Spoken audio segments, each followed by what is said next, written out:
कहाँ थे? Data access वाले प्रोजेक्ट पे गए, रिपॉजिटरी और आई रिपॉजिटरी दो फोल्डर बनाए थे। रिपॉजिटरी में सिर्फ हम इंटरफेस क्यों बनाते हैं? वो सिर्फ क्या होते हैं आपके डिक्लेरेशन के लिए। फोल्डर में हम क्या बनाएंगे? क्लास। अब इंटरफेस और क्लास आई इंटरफेस है टाइप। उसके बाद फिर हमने रिपॉजिटरी फोल्डर पे गए और यहां पे एक ये क्लास बना है। कल हम यहां पे थे, तो अब इसी में ही हम आगे करेंगे। तो ऐड अपडेट डिलीट फाइंड लिख दिया था। ये देखो, ये सारा मेजर खेल इसका याद रखना, ये DB सेट। यहां से पता चलता है किस मॉडल पे अप्लाई होगा, क्योंकि टी में क्या है? मॉडल। ये टी में जो पास किया हो, ध्यान से। ये तो हमने लिख दिए थे। हम कल लिख रहे थे गेट, और बाकी हमने सारे बना दिए। तो गेट ऑल आप लेके चलो, डिस्प्ले के लिए है। और इसके अंदर हमने काफी चीजों का ध्यान रखा। ठीक, अब इसके अंदर कंडीशन भी हम दे सकते हैं। इसके अंदर मल्टीपल टेबल भी अप्लाई हो सकते हैं और सॉर्टिंग भी हो सकती है। ये जो बच्चे लिखते हैं एक लेवल लो प्रोग्रामिंग है। अभी हम जो यूज करते थे वो इसके एक स्टेप ऊपर। थोड़ा सा ध्यान देना है अपने। अगर आपने फिल्टर कंडीशन कोई दी है, ये नॉट इक्वल टू नल होगा और ये query is equal to query dot where throw. जैसे आप रिज्यूम करो, अगर आप एवी डॉट टूल लिस्ट, तो ये फिल्टर कंडीशन की कोई जरूरत नहीं। अब यहां पे select star from table name where department number 20 condition होगी। अब 20 डिपार्टमेंट में 2 एम्प्लॉय भी हो सकते हैं, 200, तो उस केस में फिल्टर कंडीशन। अब आ जाओ मल्टीपल टेबल्स, ये बात इंक्लूड प्रॉपर्टी एक वेरिएबल है, उसमें मल्टीपल टेबल ऐसे लिखेंगे बच्चे। मान लो कैटेगरी टेबल है, कवर टाइप जो ज्वाइन भी लगाते थे या इसमें डॉट इंक्लूड लिखते थे, ये वही है। एक तो अब यहां पे आ जाओ और यहां पे चेक करो, if include properties is not equal to null. अगर नल नहीं, मतलब मल्टीपल टेबल है। अब मल्टीपल टेबल 2 भी हो सकते, 10 भी हो सकते। तो इसके अंदर फिर आप क्या लगाओ? फॉर ईच एक, और यहां पे इंक्लूड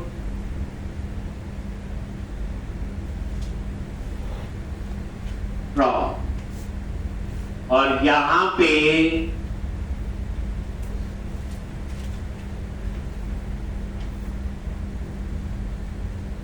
ऊपर जो वेरिएबल लिया हुआ। अब देखो इंक्लूड प्रॉपर्टी, जो ये वेरिएबल है इसमें 2 टेबल ऐसे होंगे। तीसरा टेबल होगा, मान लो कॉमा देके फिर लिखा होगा। चौथा टेबल होगा तो कॉमा देके फिर ऐसे। अब एक टेबल भी हो सकता है, 2 भी, ज्वाइन 2 टेबल में 3 भी, 10 भी हो सकते हैं। तो कैसे हम लोग इसका एरे बनाएंगे? तो आपने सुना होगा किसी ना किसी लैंग्वेज में स्प्लिट मेथड, ये जावास्क्रिप्ट में भी होता है। ये क्या करेगा? स्प्लिट करेगा इंक्लूड प्रॉपर्टीज में जो डाटा है। अब कैसे स्प्लिट करना है? मैं चाहता हूं कॉमे से स्प्लिट कर। ये क्या करेगा? कॉमे से स्प्लिट करके एक एरे बना दे। अगर 4 टेबल है तो 4 एलिमेंट का एरे, 2 टेबल है तो 2। कॉमे से स्प्लिट कर, उसका क्या सिंटैक्स है?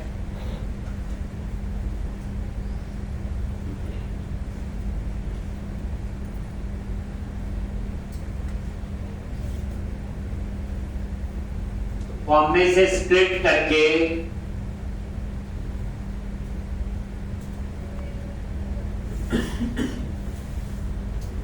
यहां पे आपने लिखना है न्यू, ये एरे बन गया खाली। और कैसे एरे बनेगा, यहां पे ये कॉमे से स्प्लिट, सिंटैक्स देखो। ये क्या करेगा, कॉमे से स्प्लिट करके, मान लो अभी 2 टेबल है, तो ये क्या करेगा, 2 एलिमेंट का एरे बना। तो मेरा लूप कितनी बार चलेगा, 2 बार चलेगा। 4 टेबल होंगे तो 4 बार, मतलब ये है एक 6 टेबल पे ज्वाइन लगना है, तो मैं 6 टेबल के नाम लिखूंगा, इंक्लूड प्रॉपर्टीज वेरिएबल में कॉमे से स्प्लिट कर। स्प्लिट मतलब आप ऐसे जैसे मान लो पैरा, अब आपको देखने उस पैरे में कितने वर्ड हैं, तो क्या करोगे, एक स्पेस होगा, मैं क्या करूंगा, स्प्लिट करूंगा स्पेस से। कैसे स्प्लिट करूंगा, स्पेस से। जब मैं स्पेस से स्प्लिट करूंगा तो जितने एलिमेंट का वो एरे बनेगा उतने वर्ड हुए, भी उतने हुए नहीं हुए। उसको कैसे स्प्लिट किया मैंने, स्पेस। समझा के, तो स्प्लिट मेथड यहाँ कॉमे से कर रहा हूँ, इतना ही फर्क है, जैसा डेटा मैंने इसमें लिखा। उसके बाद कॉमा, और यहां पे एक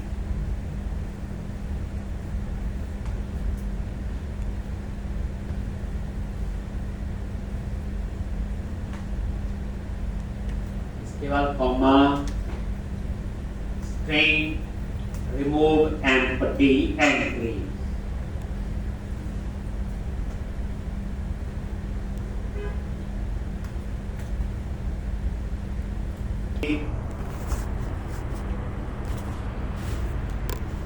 क्या करेगा, ये पता क्या करेगा, जैसे मान लो आपने ऐसे कॉमा लिख दिया, तो एलिमेंट एरे तो 5 हो गई, लेकिन लास्ट वाले 2 में तो कुछ भी नहीं है। ये क्या करेगा, रिमूव एम्प्टी एंट्री। अगर कोई एरे खाली है तो ये वो काम करे। और उसके बाद यहां पे लिख दो वही query is equal to query dot include. ये वही इंक्लूड है जो हम लोग लिखते हैं। तो ये चीज आपने याद रखनी, बस ये हो। अब 2 टेबल है, 2 इंक्लूड हो जाएंगे, 3 टेबल है तो 3 10 है तो 10। उसके बाद आ जाओ सॉर्टिंग। अगर order by not equal to null, इसका मतलब हम सॉर्ट भी करना चाहते हैं, तो यहां पे क्या लिखोगे, एक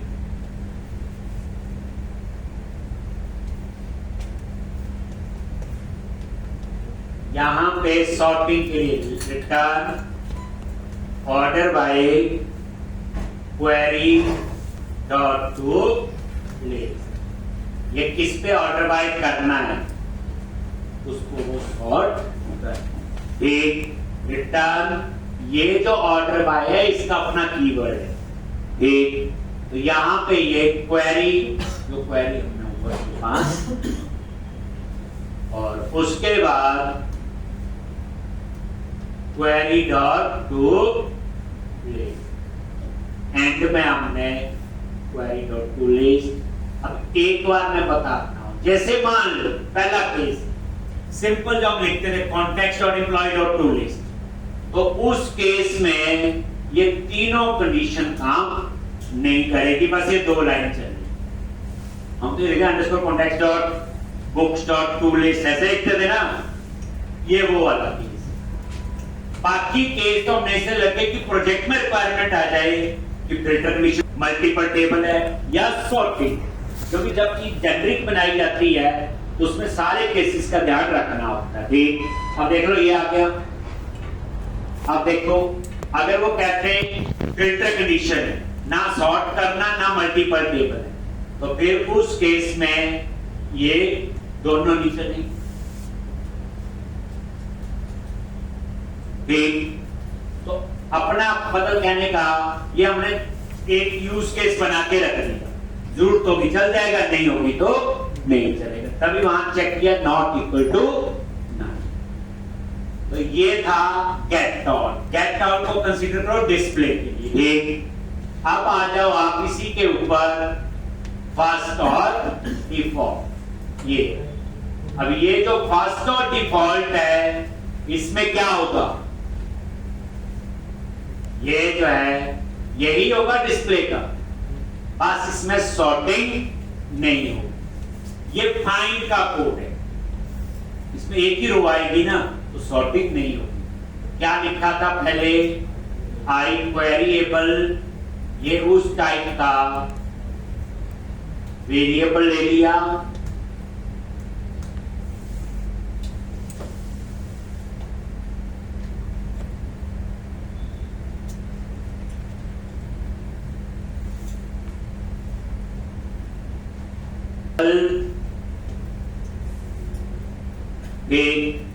अब फिल्टर कंडीशन, ये देखो नॉट इक्वल टू नल, ये फिल्टर कंडीशन होगी।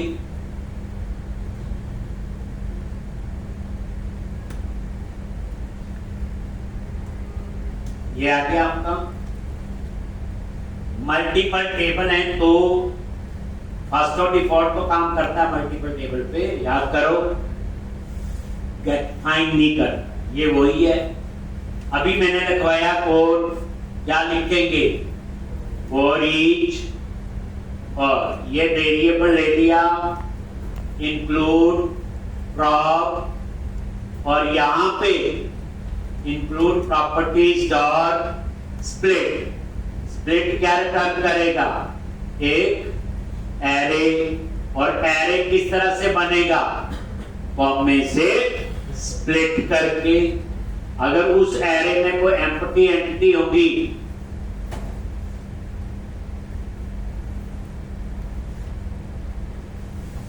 स्ट्रिंग लॉजिक, उसको भी एम्प्टी करेगा।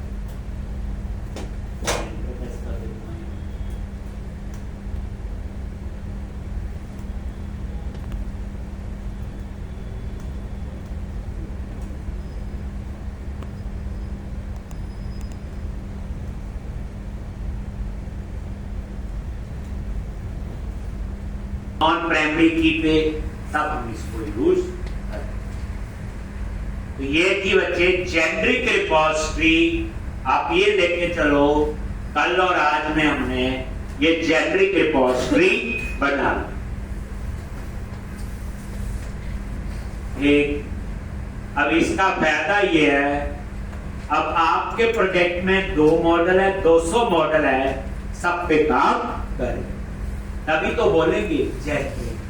जेनरिक का मतलब होता है रन टाइम पे बताना।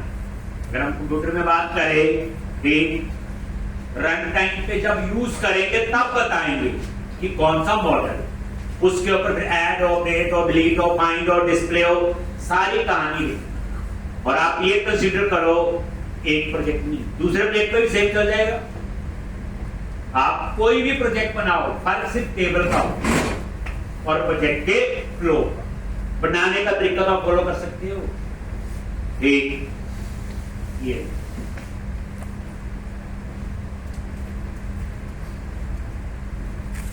क्या है, नेक्स्ट ये कैसे पता चलेगा कैटेगरी मॉडल के साथ यूज हो कब करना है। अब हम पूछो, एक हम एक रिपोजिटरी बनाएंगे, उसका नाम रखेंगे I national park repository, that is specific to the national park को कैटेगरी। हमारे पास कैटेगरी मॉडल है, पिछले बैच में पढ़ाया इसलिए मुझे याद। कैटेगरी, तो आई कैटेगरी रिपोजिटरी बनाऊंगा, आई कवर टाइप रिपोजिटरी बनाऊंगा। वो सिर्फ किसके लिए काम करेगी, कैटेगरी और कवर। वो जेनरिक नहीं है, लेकिन उसके अंदर में सारा कोड नहीं, वो कोड में सारा यहां पे लिख चुका हूं। अब देखना लिखे बच्चे, लो अब ये क्लोज कर दो। अब आप चीज समझने वाली बात देखो ध्यान से। ये DI की कहानी बन रही, इंटरफेस और क्लास। सॉलिड में D का मतलब पता ही आपको। अब आगे रिपोजिटरी। अब आओ आई रिपोजिटरी। आई रिपोजिटरी फोल्डर पे राइट क्लिक किया, ऐड क्लास, और यहां पे चूज करो इंटरफेस। आई रिपोजिटरी फोल्डर में हम इंटरफेस ही बनाएंगे और यहां पे नेम रखो I category repository.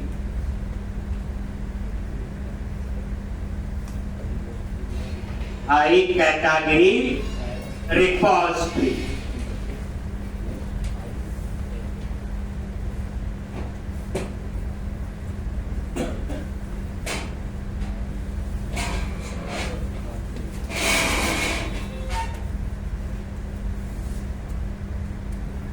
Public interface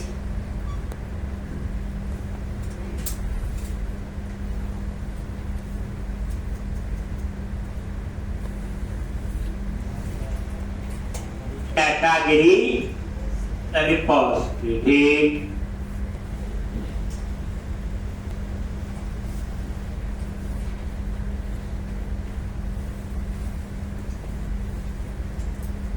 interface है, ध्यान से। ये आई रिपोजिटरी फोल्डर में बनाया। कहां बनाया बच्चे? आई रिपोजिटरी। अब यहां देखो, यहां मैं इनहेरिट करूंगा आई रिपोजिटरी जो इंटरफेस। इंटरफेस का एक फायदा और है, एक क्लास में मल्टीपल इंटरफेस इंप्लीमेंट हो सकते हैं, क्लास एक ही इनहेरिट हो।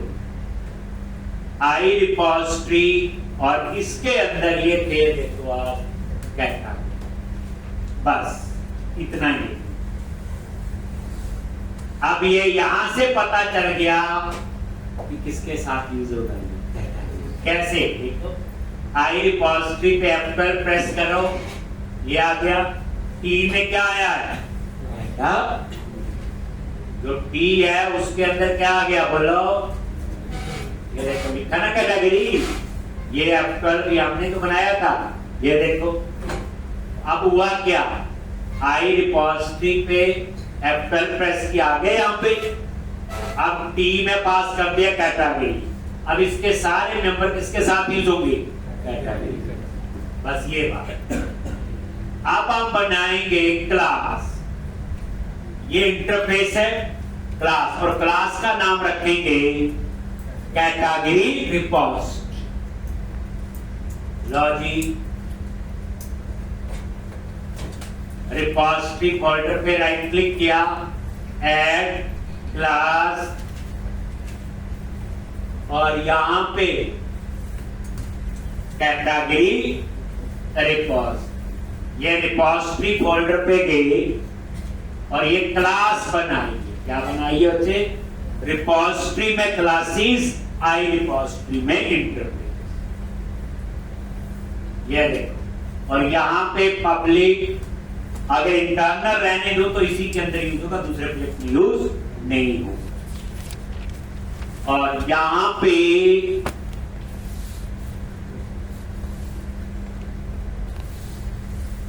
सबसे पहले रिपोजिटरी क्लास, ये क्लास है, इनहेरिट करो। और ये किसके लिए है? कैटेगरी के लिए। और कॉमा देके अपना इंटरफेस इंप्लीमेंट करो जो इसके लिए बनाया है, और उसका नाम क्या है? I category report. हमेशा पहले क्लास ही इनहेरिट होगी, क्योंकि क्लास एक ही इनहेरिट हो सकती है, एक से ज्यादा नहीं हो सकती। उसके बाद इंटरफेस आएगा, क्योंकि इंटरफेस तो मल्टीपल भी हो सकता। ये, और इसके अंदर अब क्या लिखना है?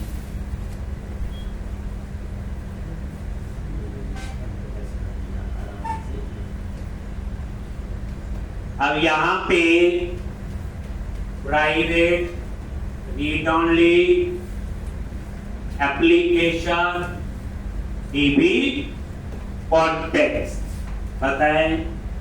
अब इसके कंस्ट्रक्टर में गए CTR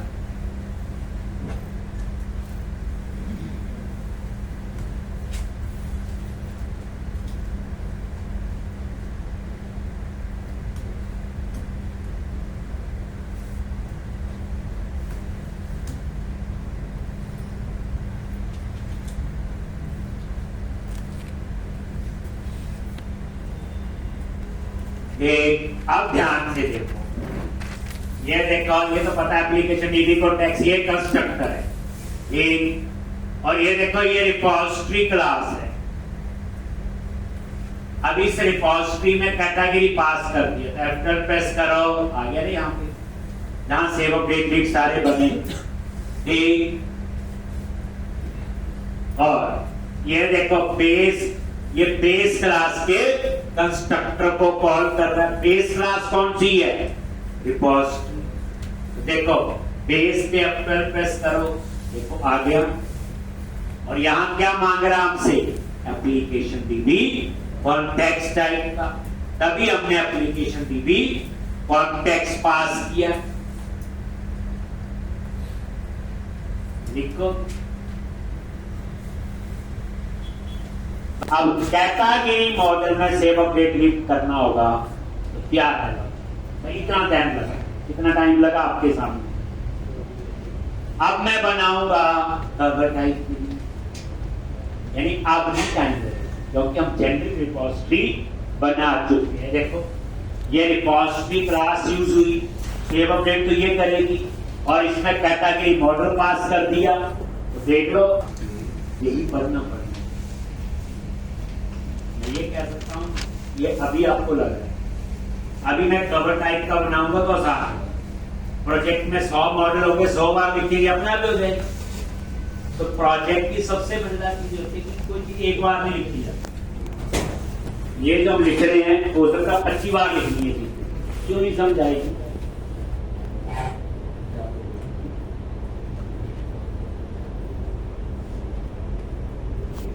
ये रिपोजिटरी पैटर्न यूज कर रहे हैं हम लोग। क्या यूज कर रहे हैं बच्चे?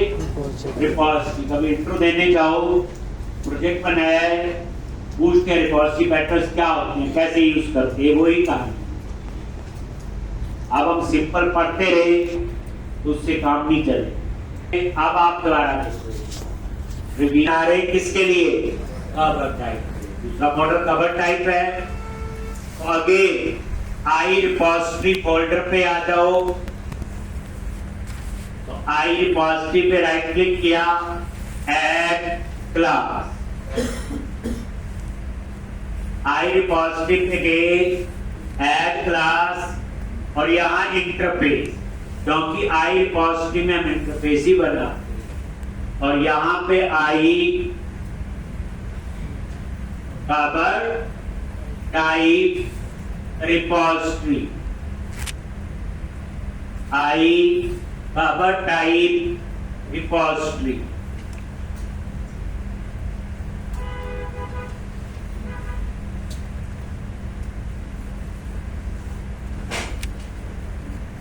Cover type repository,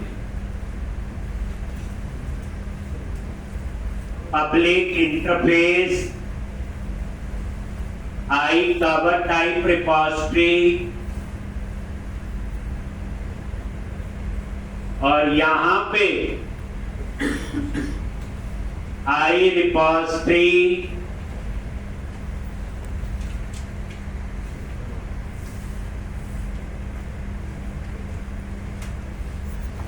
cover type. बस ये किसके लिए बन गई? रूल देखो, 15 मॉडल है तो 15 इंटरफेस बनेंगे, 15 ही क्लासेस। जैसे आई कैटेगरी रिपोजिटरी, देन क्या बनाया? Category repository. अब हम बना रहे I cover type repository interface, फिर बनाएंगे कवर टाइप रिपोजिटरी। क्यों बना रहे? DI के लिए, डिपेंडेंसी इंजेक्शन, जिसमें हमें कभी भी ऑब्जेक्ट बनाने की जरूरत नहीं पड़ती। अभी पता चलेगा। अब ये देखो आई रिपॉजिटरी पे F12 प्रेस किया तो फिर तो सेम है, बस चेंज क्या हुआ, टी में क्या आ गया, आपको समझ आ गया। अब क्या करो, क्लास बनाओ और क्लास का नाम क्या रखेंगे, कवर टाइप रिपॉजिटरी। और 2 मिनट में देखोगे कवर टाइप का भी सेव अपडेट बन लो। ये तो कितना काम जाम करना पड़ता है, एक के लिए करते थे हम लोग।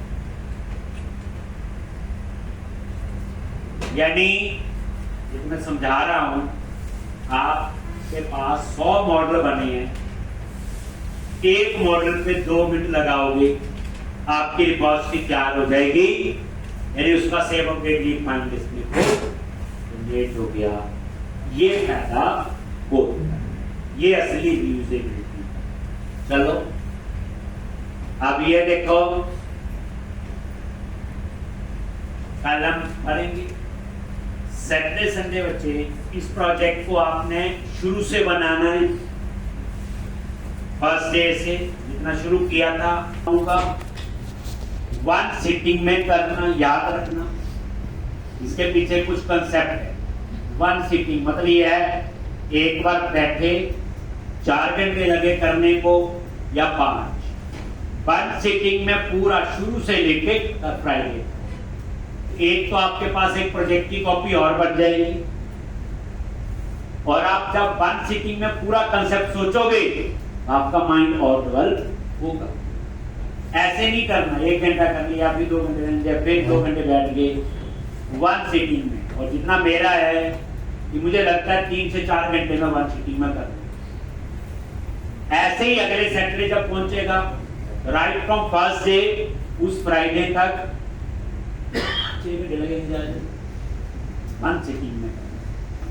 8-8 घंटे बैठ के 2 दिन लगातार पूरा प्रोजेक्ट खत्म किया। तब ये बनाना है। अभी पता क्या होता है, थोड़ा पढ़ते हैं, थोड़ी प्रैक्टिस कर लेते, इतनी याद भी हो जाती, समझ नहीं आता, याद ही हो जाता है, ऐसे ही करना है।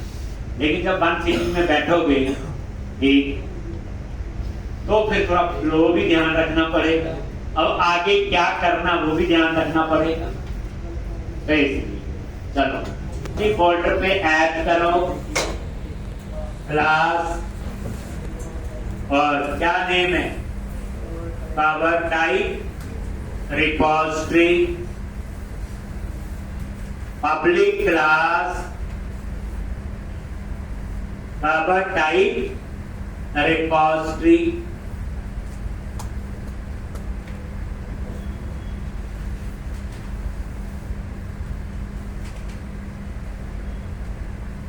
Public class cover type repository, और यहां पे रिपॉजिटरी क्लास क्या करो, इनहेरिट, और पास कर दिया कवर टाइप, और कॉमा देके क्या लिख दिया, इंटरफेस इंप्लीमेंट किया, आई कवर टाइप रिपॉजिटरी। और इसके अंदर जो कोड है सेम लिखना है, जो कैटेगरी में अभी लिखा क्या, private read only application dB context.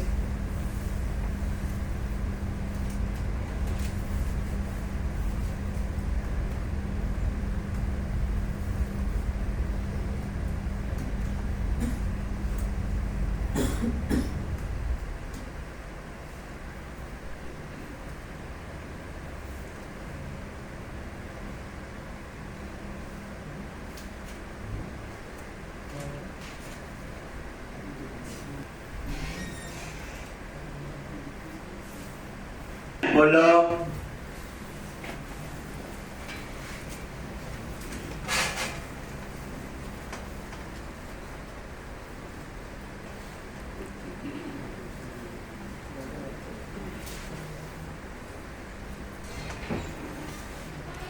Steps क्या हुए सारे, पहले मॉडल बनाए, फिर जेनरिक रिपॉजिटरी बनाई, फिर हमने एप्रोप्रिएट रिपोजिटरी बनाई फॉर स्पेसिफिक मॉडल कैटेगरी और कवर। लेयर देखो पाइप उसमें काम हो रहा है ठीक। अब उसके बाद जो रिपोजिटरी कंट्रोलर में एक्सेस करनी है तो उसे program.cs में ऐड करना पड़ेगा, नहीं तो इनको आप कॉल नहीं कर सकते। देख लिया, हो गया। Save update find this category का भी हो गया। और आपके सामने आप क्या करो, लिख लिया जी। अब आ जाओ program.cs। अगर वहां नहीं ऐड करोगे तो आप इनको एक्सेस नहीं कर सकते कंट्रोलर। काम तो वही होगा। तो अब आ जाओ मेन प्रोजेक्ट में और ये program.cs अगेन जहां कनेक्शन सिंह वगैरह सारा कुछ लिखा होता है। तो program.cs यहां पे जो कोड लिखना है बच्चे हमेशा याद रखना, इसके ऊपर लिखना है। अभी इसके नीचे लिखोगे तो हो सकता ना, ये मिडिल वेयर होती, ये आगे यूज होगी तो बताएंगे। चाहे इसके ऊपर आप यहां लिख दो, चाहे यहां लिख दो, ऐसा कोई बोल नहीं, मैं यहीं इसके ऊपर लिखना वैसे याद। कैसे ऐड करेंगे, builder dot services dot add scope, और इसके अंदर आप ऐड करो, लिखो आई कैटेगरी रिपोजिटरी इंटरफेस है और कैटेगरी रिपोजिटरी है इसकी क्लास। ऐड कर दिया। ध्यान से यहां से पता चला ये DI का रूम, इंटरफेस क्लास बनाई, अगर उसे एक्सेस करना है तो यहां ऐड करना पड़ेगा। इसी तरह से यह दूसरा कवर टाइप और यहां पे भी कवर टाइप।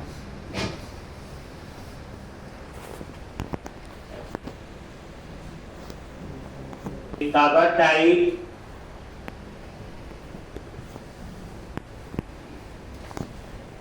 आपका सेम एक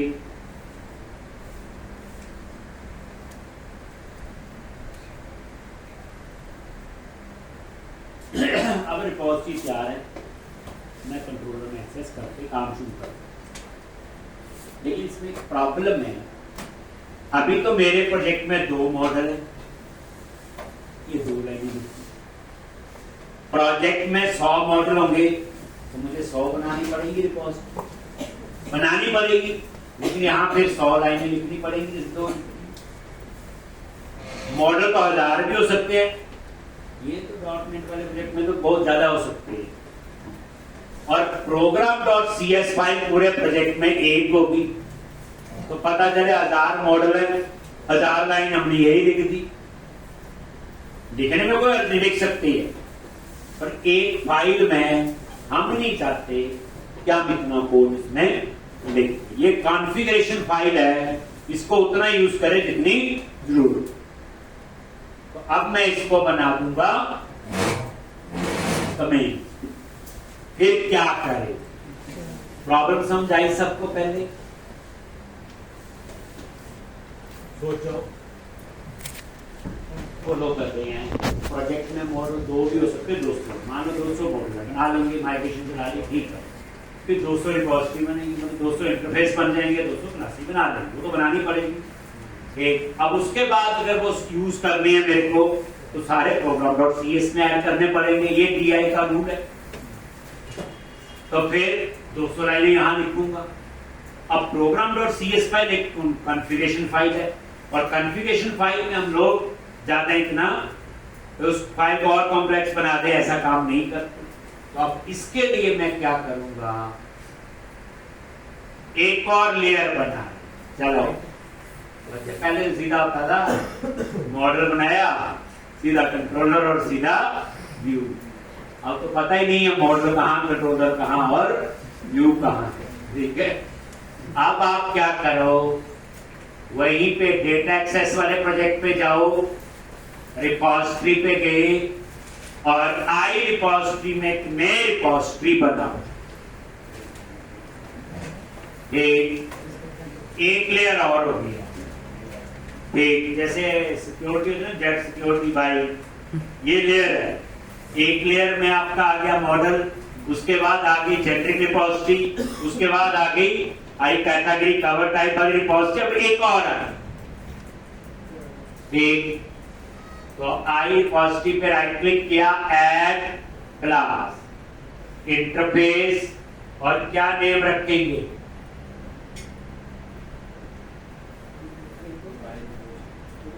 क्या नेम रखना है, आई मैंने रख दिया यूनिट ऑफ वर्क, जो वहां ऐड करना है उसके लिए आई यूनिट ऑफ वर्क, कुछ भी नाम और भी हो सकता है। रिपोजिटरी लिखने से नहीं बनती, रिपोजिटरी नाम लिखने का बोलती है आई यूनिट ऑफ वर्क, और यहां पे पब्लिक, तो ये इंटरफेस,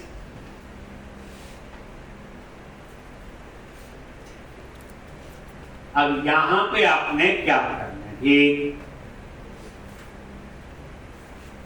तो एक प्रॉपर्टी बनानी है रीड ओनली, किसके लिए, कैटेगरी के लिए, और एक कवर, दो है। ठीक, तो यहां पे हम लोग रीड ओनली प्रॉपर्टीज बनाएंगे।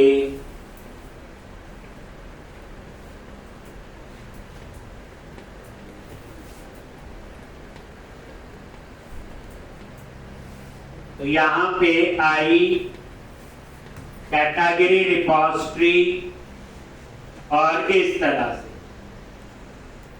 मैंने इसका नाम कैटेगरी रखा। ये बच्चे रीड ओनली प्रॉपर्टी है, जब अकेला गेट हो तो क्या होती, रीड ओनली। इसी तरह ये दूसरे मॉडल के लिए आई कवर टाइम, ऐसे 200 होंगी तो मैं 200 यहां ऐड करूंगा, कहने का तो मेरा ये। ठीक, और ये प्रॉपर्टी डिक्लेयर हुई है बच्चे, प्रॉपर्टी अभी बननी है, डिक्लेरेशन है ये। इसके आगे ने लिखा पब्लिक, तो इंटरफेस पब्लिक है तो ये पब्लिक ही होगा। उसके बाद वॉइड सेव, सेव चेंजेस कभी कहीं लिखा ही नहीं, ये उसको कल को मान लो 500 मॉडल बने हैं तो 500 रिपोजिटरी यहां ऐड करोगे, 2 लाइनें लिखी हैं, ऐसे ही कितनी लिखनी पड़ेंगी। ये इंटरफेस है तो यहां मैंने ये आपके इंटरफेस ही ऐड। अब हम बनाएंगे यूनिट ऑफ वर्क क्लास, आई हटा देंगे।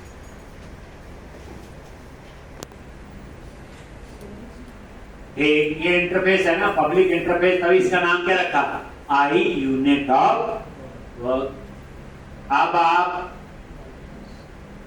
फिर रिपोजिटरी फोल्डर में जाओ, प्रोजेक्ट 6-7 बार बनाना है, तब समझाना है। अभी प्रोजेक्ट का स्ट्रक्चर बनानी है, ये क्या बन रहा है, सारा स्ट्रक्चर, आर्किटेक्चर। कभी भी कहीं कंपनी में जाओ, मैंने प्रोजेक्ट बनाया, इसने बनाया, वो बनाया, ये टॉपिक, वो कोई भी पूछे, आपने जो प्रोजेक्ट फॉलो किया या सिंपल न्यू प्रोजेक्ट ही किया, तो आप बताओगे सॉलिड प्रिंसिपल को यूज करके बनाया हुआ। फिर वो समझ जाएंगे इसमें रिपोजिटरी पैटर्न सब कुछ आती है, DI आता है, एक आपने बताया था उसमें सब।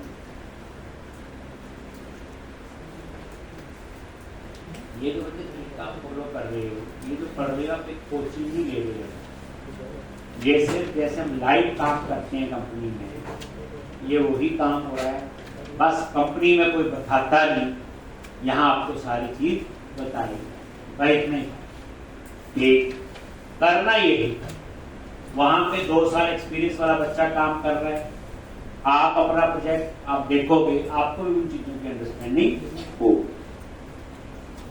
रिपॉजिटरी पे राइट क्लिक किया, ऐड क्लास, और ये क्लास यूनिट ऑफ वर्क। तो रिपॉजिटरी फोल्डर में क्लास बनती है और आई रिपॉजिटरी में। ये लॉगी क्या लिखोगे, पब्लिक क्लास, और यहां पे आई यूनिट ऑफ वर्क। ये क्या आपका इंटर जो अभी बनाया। और अब इस इंटरफेस को इंप्लीमेंट करना है, माउस लेके गए और ये आ रहा है इंप्लीमेंट इंटरफेस।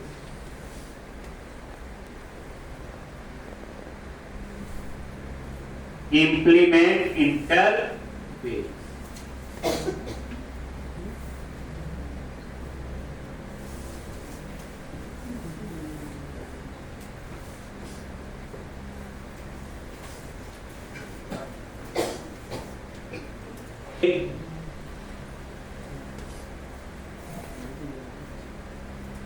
तो सबसे पहले वही प्राइवेट डाटाबेस यूज होगा। तो एप्लीकेशन डीबी, कॉन्टेक्स्ट, कंस्ट्रक्टर में गए इसके एप्लीकेशन डीबी, कॉन्टेक्स्ट, और यहां पे ये इनिशियलाइज कर। बिना तो काम होगा ही नहीं। एक अब उसके बाद ये ना डिफाइन करने के लिए ब्लॉक बन के आया, इसको हम ठीक करेंगे। इसको कर लो जी, यहां पे ये प्रॉपर्टी है, इसमें एक ब्लॉक रखेंगे जिसका नाम होगा सेट और एक होगा गेट। अब देखो, मैंने सेट को प्राइवेट लिया, ठीक, क्योंकि मैंने इसके अंदर ही यूज करना है, तभी मैंने प्राइवेट रखा। और गेट को आपको पता है ये रीड करने के लिए बोलता है।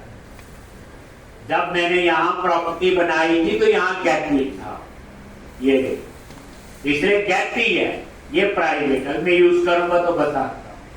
ये एक इसी तरह से ये रही, ये दूसरी प्रॉपर्टी सेम प्राइवेट सेट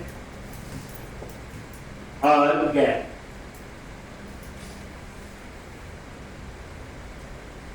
और कॉन्टेक्स्ट और save changes,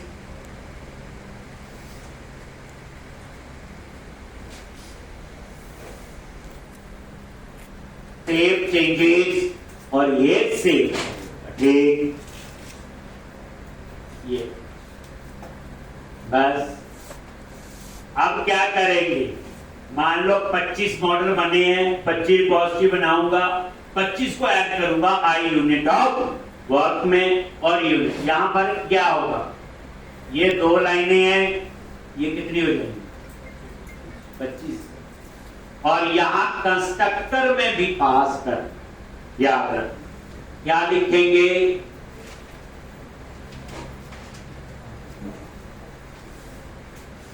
category is equal to new category repository, और उसमें पास कर दिया कॉन्टेक्ट।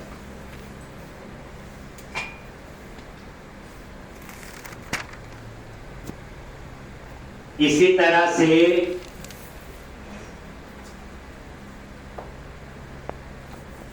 कवर टाइप, ये देखो, ये मैंने इनिशियलाइज किया है इन प्रॉपर्टी में।